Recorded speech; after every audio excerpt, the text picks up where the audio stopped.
Olá, minha querida turma, tudo bem? Como vamos aí nas nossas aulas da nossa pós-graduação? Espero que esteja tudo muito bem. Estamos aqui gravando no nosso isolamento social, mas tudo isso vai passar. Fique em casa. E esse nosso encontro de agora, a gente vai tratar de um tema extremamente importante, extremamente polêmico e um assunto que tem total pertinência com a essência do entendimento do que é a atividade médica, que é a propaganda médica, o sensacionalismo e a autopromoção no anúncio, e isso tem acontecido muito em função das redes sociais, e sobretudo ultimamente agora com a pandemia, esse problema do anúncio inadequado dos profissionais da medicina nas redes sociais tem se acentuado muito. Então, esse nosso bate-papo é extremamente importante, em meu sentir, ele divide as opiniões e divide as pessoas em um grupo que entendeu como é a relação paciente-médico, qual é a natureza dessa relação, que remonta àquela nossa primeira aula daqui da pós-graduação, a nossa segunda aula, qual é a natureza jurídica dessa relação, o médico é ou não um mercador da saúde, e um outro grupo que entende o direito médico, a relação paciente-médico, o objeto do direito médico, em meu sentir, de uma forma muito positivista, separação dos poderes, legalista, afastada da realidade ontológica daquilo que deve ser a relação e daquilo que a gente considera razoavelmente como o minimamente essencial da relação, que é não considerar a saúde das pessoas como uma mercadoria.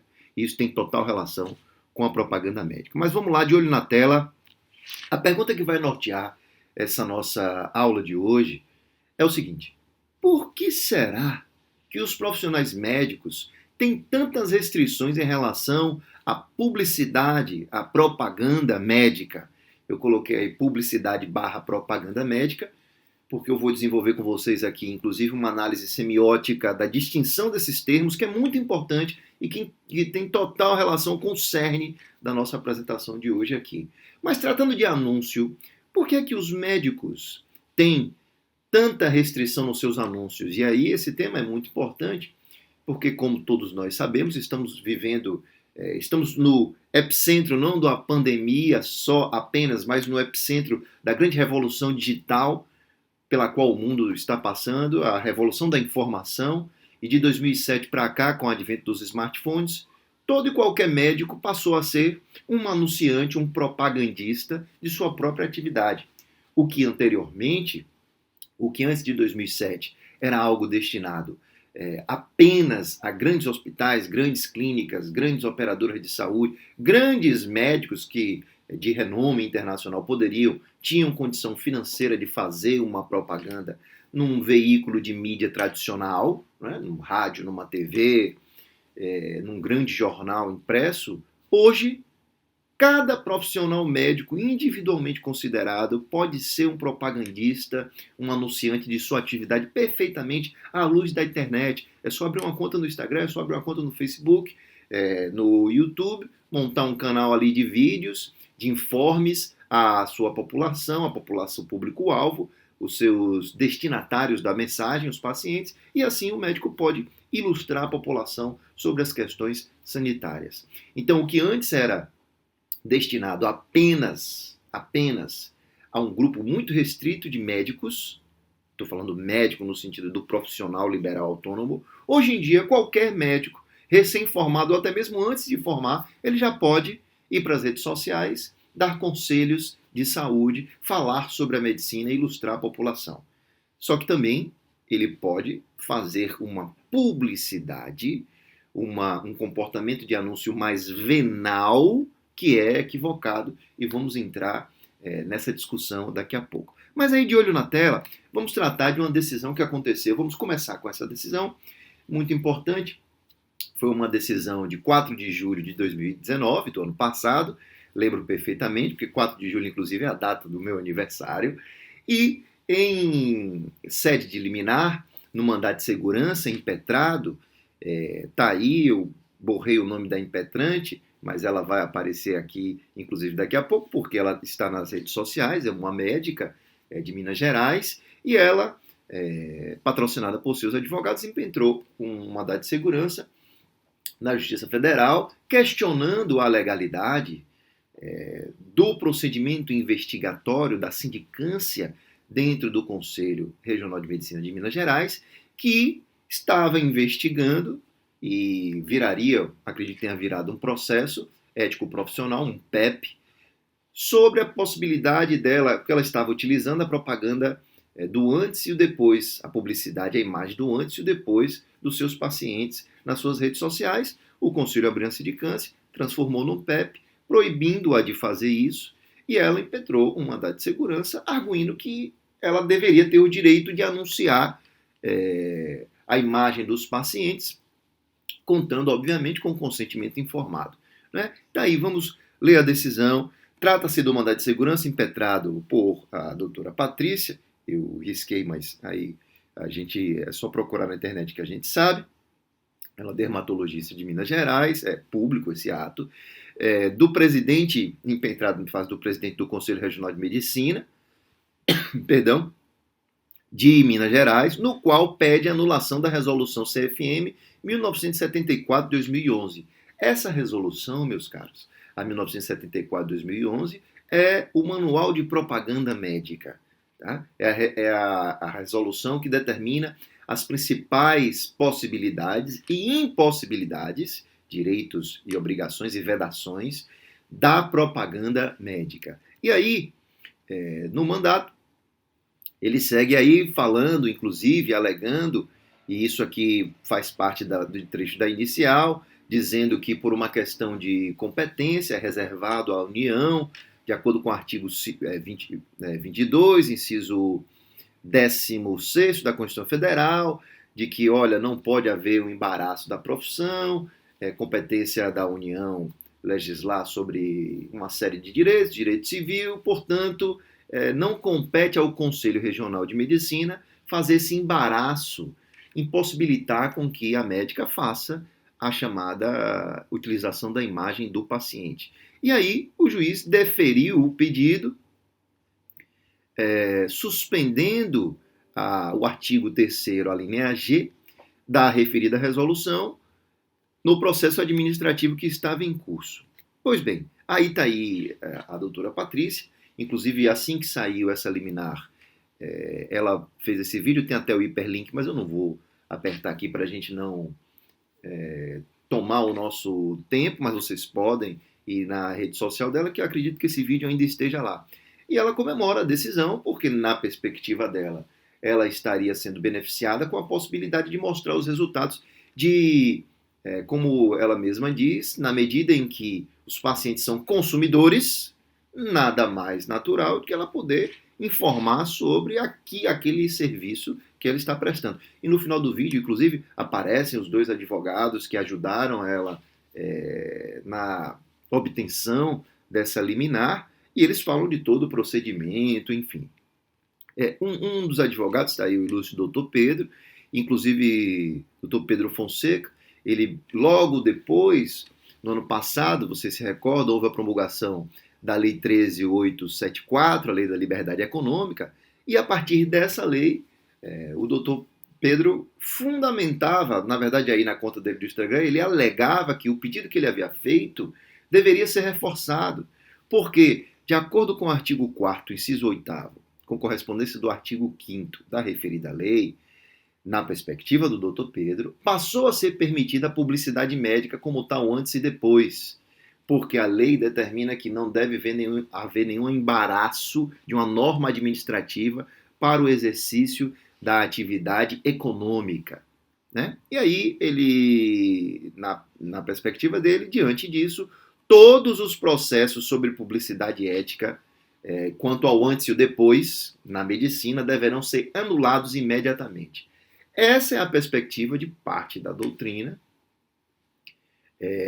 não majoritária, parte da doutrina que não vem tendo bons resultados junto aos tribunais regionais federais, vou mencionar aqui, de que entende que as normas do Conselho, por não serem lei, simplesmente não devem embaraçar o exercício da atividade médica. Esse é um entendimento positivista, legalista, mas que não procede data máxima venia em meu sentir, e eu vou explicar o porquê aqui. Tá? Nesse mesmo sentido, caminha a opinião do professor Edmilson de Almeida Barros Júnior, no seu Código de Ética Médica comentado e interpretado, já do novo Código de Ética Médica, a Resolução 2217 de 2018. Né? O professor Edmilson diz o seguinte, olha, a despeito da louvável tentativa de regular a publicidade médica, os conselhos de medicina não possuem essa atribuição ou competência, na opinião do professor. Infelizmente, na prática, todo e qualquer procedimento ético instaurado por suposta infração ética da área de publicidade é procedimento nulo. Perceba que ele coaduna com a opinião do Dr. Pedro, entendendo que o conselho não deve palpitar em nada dos anúncios dos profissionais da medicina. Certamente com grande chance de declaração de nulidade na justiça. Nunca aconteceu. Eu desconheço decisão da justiça, data venia, que tenha declarado nula uma decisão, e eu vou mostrar no final da aula aqui vários julgados do Conselho Federal de Medicina, inclusive envolvendo cassação do exercício profissional, quando o anúncio foi cumulado com dano ao paciente, tá? E essa decisão não foi anulada, não foi considerada como nula. Tá? Então, na verdade, segundo o Dr. Edmilson, os conselheiros que assim procederem correm sérios riscos de serem enquadrados especialmente em crime de constrangimento ilegal e até improbidade, desrespeito ao princípio da legalidade.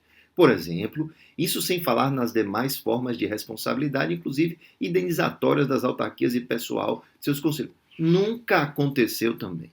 Nenhum conselheiro, até onde eu tenho notícia, em nenhum conselho regional do Brasil, foi responsabilizado por ter feito valer a Resolução 1974 e o Código de Ética Médica em face dos médicos no processo administrativo. Mas prossegue o Dr. Edmilson. Ao contrário do que entende os conselhos de medicina, esse autor, ele no caso, defende que todo e qualquer dispositivo ético-médico em matéria publicitária é inconstitucional, assim como também são as CODAMs. CODAMs são as comissões de divulgação de assuntos médicos. Cada conselho regional tem uma comissão que serve inclusive para tirar dúvida do profissional, do advogado que orienta o profissional de saúde, o médico, sobre o que ele pode, o que ele não pode fazer. Então, se depois da leitura dos diplomas normativos que a gente vai sugerir aqui, você tiver dúvida em relação a se você pode ou não pode fazer, procure no Conselho Regional de Medicina do seu estado ou do Distrito Federal, que tem uma comissão de divulgação de assuntos médicos, né? no CFM, no Distrito Federal. Não se trata aqui de defender maus médicos que ultrapassam os limites éticos, mas sim defender o Estado democrático de direito e de reafirmar que jamais os fins justificam os meios. Aquela história da separação dos poderes, é salutar a regulamentação da publicidade médica, mas para tanto os conselhos têm que pressionar o Congresso Nacional. É aquela ideia de que, olha, precisamos de uma lei que regulamente isso. Os conselhos não podem fazer. E aí, eu fico na dúvida, eu coloquei aí minha interrogação, porque é o seguinte, se esse raciocínio for realmente procedente, toda e qualquer regulamentação realizada pelo Conselho, que tem base legal e eu vou mostrar, ela deve ser considerada como nula e deve-se partir para uma lei ordinária federal, para tratar de prontuário minuciosamente, para tratar de consentimento informado minuciosamente. Isso não existe efetivamente. Né? Acredito que deva existir uma lei geral, como vocês sabem. Ao meu posicionamento, tem que existir uma lei geral que trate do contrato de tratamento, mas não para entrar na filigranas da publicidade médica. Isso vai ficar no colo do Conselho Regional de Medicina, que é quem tem a melhor expertise para tratar do assunto especificamente, zelando pelo bem jurídico em questão, que é a saúde das pessoas e das coletividades. Tá? Então, seguindo aí, a resolução, na perspectiva do professor Edmilson, a resolução CFM 1974 define publicidade médica como sendo anúncio, publicidade ou propaganda, e aí coloca tudo como se fosse sinônimo, e não é, a gente vai falar disso daqui a pouco. por qualquer meio de divulgação, atividade profissional de iniciativa, participação ou anuência do médico. Feitas as considerações, passa-se a temática da publicidade médica. O tema é matéria bastante controvertida e complexa. É controvertido e complexo, e aí eu tenho uma notícia ruim para dar a vocês. Não existe doutrina boa sobre propaganda e publicidade médica. Inclusive, já estou escrevendo um livro acerca do tema para tentar contribuir com esse debate, porque o que a gente tem são só as resoluções do Conselho e algumas opiniões e as decisões do tribunal, mas a gente não tem uma doutrina fazendo a fundamentação que a gente vai fazer aqui agora, que vocês vão acompanhar comigo, e é importante que a gente desenvolva e discuta esse tema, tá? Para ver se a gente consegue pacificar no sentido correto, em meu sentir, o tema.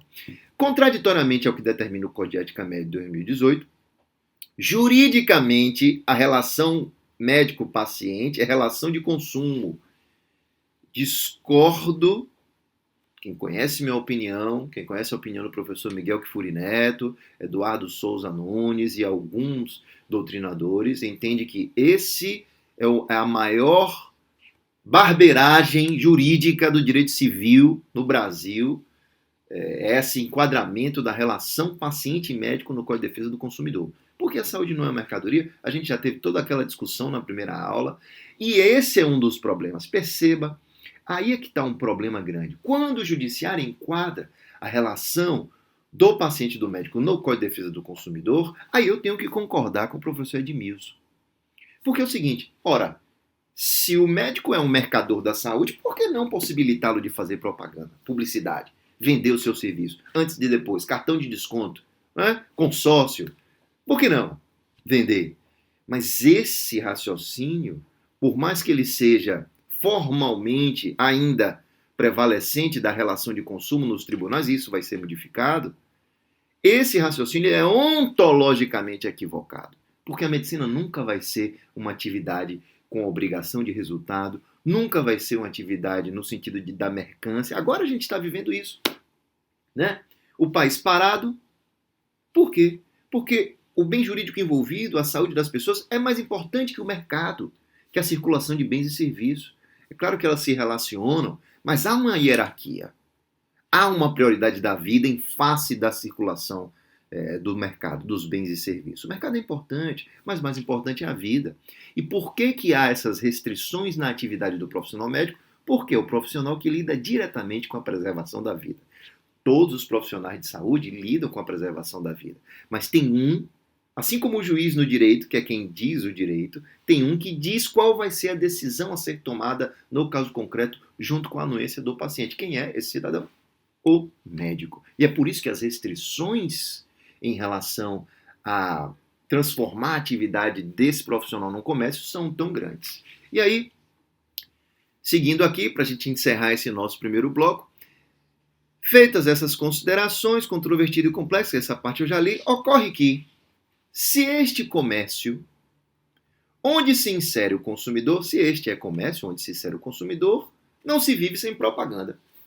Perfeito, correto, professor. Se é um comércio, não vive sem propaganda. O problema é que o enquadramento, como a relação de consumo, está equivocado. Porque, professor Edmilson, quanto vale a sua saúde? Quanto vale a saúde dos seus familiares? Aliás, é de qualquer um, né? Minha, dos meus filhos, de você que está aí do outro lado da tela, não tem preço. Não tem preço. O médico não pode ser um mercador da saúde, não pode ser subsumível à Código de Defesa do Consumidor, nem o paciente pode aceitar essa subsunção de forma minimamente razoável. E aí, por outro lado, veja que ele entra em contradição, vamos à contradição. Por outro lado, jamais a medicina deve ser exercida como atividade de cunho mercantil. Fiquei na dúvida, professor. Aí o senhor vai ter que decidir, não é? Aí todos que advogam pela mercantilização, pela possibilidade de uma publicidade ostensiva da atividade médica, tem que se decidir. É comércio ou não é comércio? Porque se for comércio, aí a gente abre as regras. Não deve ser comércio. É por isso que o enquadramento jurídico no CDC está equivocado e é por isso que esse entendimento sobre a publicidade médica também está equivocado. É claro que não é atividade de cunho mercantil. E aí ele complementa. Tem-se então um dilema ético-jurídico. onde o limite da atuação é tênue, a interpretação normativa difícil e muitas vezes subjetiva. Veja, é um dilema ético-jurídico porque há um enquadramento equivocado na relação de consumo. Porque a partir do momento que entendermos que o médico é similar a um advogado, há responsabilização no regime geral civil, que coaduna com as resoluções do Conselho, que coaduna com a perspectiva de não ser uma relação de consumo. Aí o dilema acaba, porque aí a gente vai entender que o médico não é um mercador da saúde e tudo vai ficar claro. Venha para o lado bom da força, tá? Tudo isso ocorre de forma paralela enquanto as leis de mercado e a concorrência estão cada dia mais acirradas. Se o médico for entrar nessa, na lei de mercado, na concorrência, ele tem que fazer outra profissão. Ele não pode ser médico. Aí tem que abrir um negócio, um mercado, um mercadinho de bairro. Aí tem que ser dono de uma operadora de saúde. Aí tem que entrar no mercado. Médico que tem essa perspectiva, data máxima vênia, do professor Edmilson, tem que ir para o mercado. Não exercer o contrato de tratamento, porque senão ele vai criar um conflito ético e decisional dentro da sua cabeça. Eu vou terminar aqui o primeiro bloco, ultrapassei um pouquinho o meu limite de 20 minutos, mas é porque o tema é muito importante. Eu volto já no segundo bloco.